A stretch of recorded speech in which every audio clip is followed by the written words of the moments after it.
What lawyers say about Johnny Depp attorney Camille Vasquez's cross-examination of Amber Heard. Cross-examination has been described as often harsh. Amber Heard sobs as she says she feared she wouldn't survive if she didn't divorce Depp. Camille Vasquez, one of the attorneys representing Johnny Depp in his defamation lawsuit against Amber Heard, cross-examined Ms. Heard over the course of 2 days on 16 and 17 May.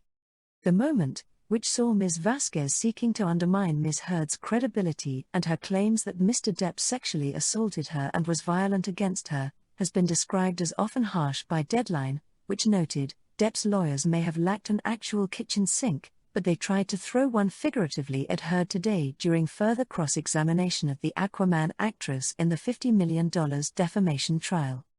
That strategy continued during the redirect, with Depp's lawyers calling out objection on almost every question by Breedhoft, about half of which Judge Penny Ascart sustained. Jesse Weber, an attorney and host on the Law and Crime Network who has covered the case from the Fairfax County Courthouse, thought Vasquez was impressive and delivered a very tight cross.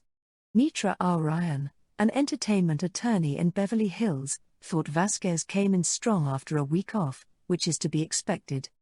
Normally you don't have much time to prepare, maybe a day, maybe an hour, before you jump into cross-examination, R. Ryan added. Camille Vasquez had the advantage of over a week to prepare questions in response to Amber Heard's direct testimony and pivot her game plan based on the answers Heard gave. She had excellent control over Amber as a witness, keeping her on track with Depp's narrative, controlling her answers to keep her from veering off into areas outside of the story Vasquez wanted her to tell. There were some specific challenges in approaching Heard's cross-examination. Any time you cross-examine an alleged victim of domestic abuse, particularly sexual violence, you have to be delicate, but firm, Weber said. I believe Vasquez did that.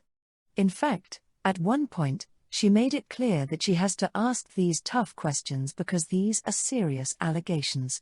R. Ryan pointed out that Heard had a week to prepare for cross-examination, to review her testimony and prepare for the questions her team knew would be coming her way. This is not typical and certainly creates a more challenging witness on cross, but luckily for them Depp's team had the same amount of extra time to prepare, she added. Vasquez's approach in cross-examining Heard was tonally strong, with the attorney at times interrupting Heard, smirking, or otherwise appearing to show irritation towards the witness. This is a double-edged sword when it comes to convincing the jury. You never want to turn the jury off, Weber said. The jury are human beings, and as much as they are supposed to follow only the law and facts, they do take into account the behavior of attorneys. If an attorney becomes overly combative or arrogant or rude, that can be a problem. Vasquez appeared to be respectful of Heard, but simultaneously she sought to tarnish Heard's credibility. It can be a tricky dance for an attorney. She didn't necessarily get Heard to confess to anything.